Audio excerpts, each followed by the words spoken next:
Hi there. Today, I'm going to tell you about a book that's incredibly close to my heart, Big Magic: Creative Living Beyond Fear by Elizabeth Gilbert. Whether you've dabbled in creativity or you're someone who's been waiting for that little nudge to start creating, this book is a beautiful invitation to live a more inspired life. Let's start with some key details. Big Magic was first published on September 22nd, 2015 by Riverhead Books. It's available in hardcover, paperback, Kindle, and as an audiobook, so you can enjoy it however you prefer. Now let's talk about how popular it is. On Amazon, Big Magic holds an impressive average rating of 4.6 out of 5 stars. And on Goodreads, it's earned a solid 4.0 stars from readers around the world. It's been reviewed more than 5,000 times on Amazon and has over 100,000 ratings and 10,000 reviews on Goodreads. Clearly, it's touched a lot of people. And I have to share some of the most interesting and creative reviews I came across. One reader said, "This book inspired me to rethink my approach to creativity." Elizabeth Gilbert shares personal stories and practical advice that help you move beyond fear and start creating without worrying about what others think. I couldn't agree more. It really does feel like having a heart-to-heart with a wise friend who gently pushes you to express yourself. Another review that stuck with me was this: Big Magic is like a conversation with a friend who reminds you that creativity isn't a privilege for a chosen few. It's a natural part of being human. And I have to say, if you've ever felt like you're not creative enough, though, this book will completely change your perspective. Of course, not every review is glowing. Some readers felt the book was a little repetitive or wanted a deeper dive into the creative process. A few mentioned that Gilbert's style can come across as overly lighthearted or unrealistic in places. But honestly, I found her tone refreshing.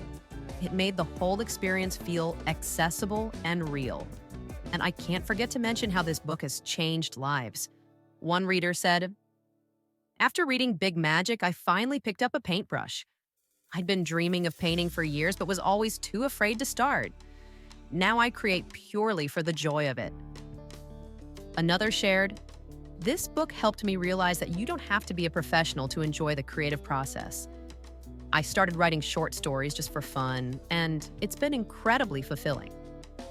So if you've ever wondered what's holding you back from living a more creative life, Big Magic might be just what you need. And hey, did you enjoy hearing about this book? Or maybe another one from my reviews? Well, I've got a surprise for you.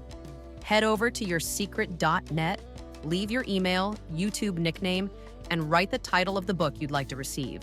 Or choose one of our Inspirational Quotes positive wall plaques. Every month, we randomly select the most engaged participants and deliver the prizes right to their doorstep. Don't miss your chance. The link is in the description. Have you ever felt like creativity was something reserved for the lucky few? The ones with natural talent, or time, or a formal education in the arts? If so, Big Magic by Elizabeth Gilbert might just change the way you think. In this part of the book, Gilbert dives into the heart of creative living.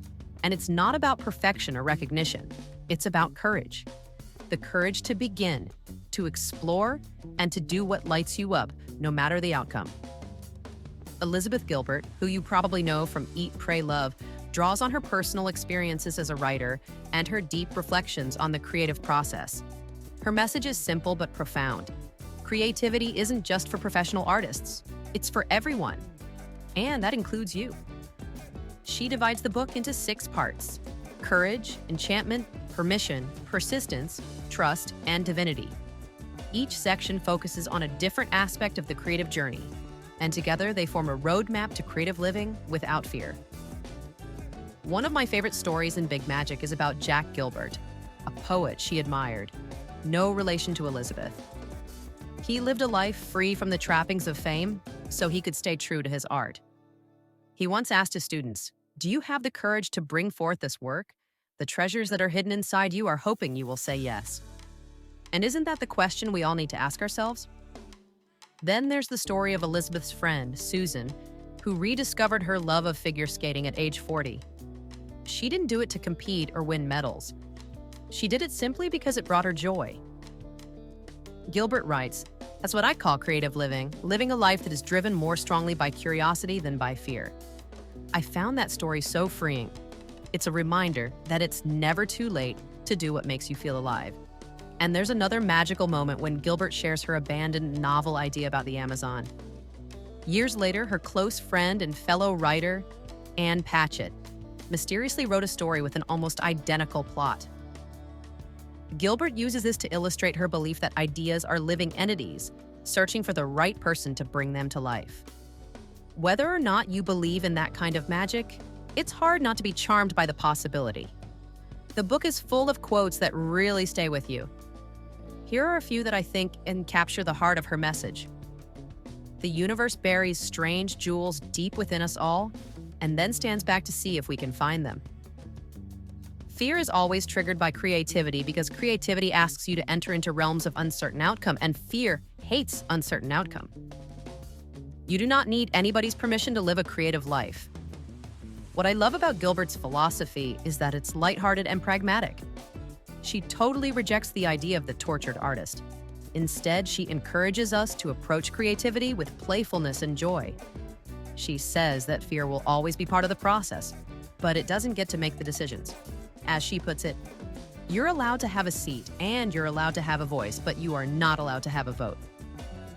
I love that. It's such a simple way to think about fear. Acknowledge it, but don't let it drive the car. And then there's the big magic itself. That mystical force of inspiration that shows up when we're open and willing to collaborate with it. Gilbert suggests that ideas are out there just waiting for us to invite them in. If there's one message that echoes throughout Big Magic, it's this: you don't need permission to live a creative life. And in the final chapters, Elizabeth Gilbert reminds us that it's not about being perfect. It's about showing up, staying open, and trusting the process.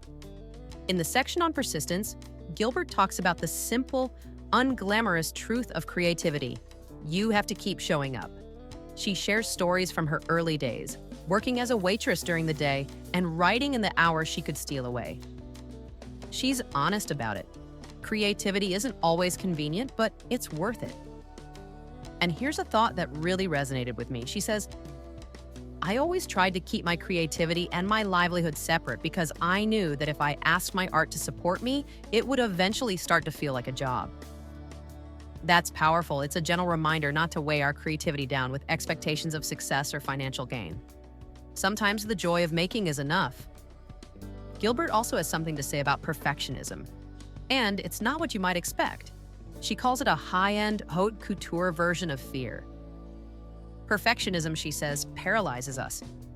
And instead of obsessing over whether something is good enough, we should embrace the mantra, done is better than perfect.